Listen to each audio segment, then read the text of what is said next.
ये जो prime minister या क्राइम मिनिस्टर और उसका जो अभी बेटा वहां से हटाया है पंजाब से, 24 अरब रुपए के इनके ऊपर करप्शन के केसेस थे।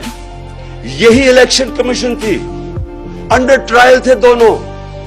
इस इलेक्शन कमीशन को शर्म नहीं आई कि 2 अंडर ट्रायल 24 अरब रुपए के केसेस, और इस इलेक्शन कमीशन ने इजाजत दी उसको इलेक्शन लड़ने की।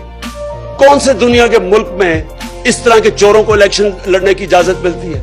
किधर था ये इलेक्शन कमीशन तब? एक एक चीज ढूंढ के आप बता रहे हैं जी वो किसी ने कोई $100 दिया, ओहो फॉरेन फंडिंग हो गई। ये नहीं आपको नजर आया कि मुल्क के डाकुओं को आपने इलेक्शन लड़ने की इजाजत दे दी, और आपने बाकियों के देखे 60% कैबिनेट जमानत पे है। कौन से मुल्क के अंदर जमानत पे लोगों को इलेक्शन लड़ने की इजाजत दी जाती है?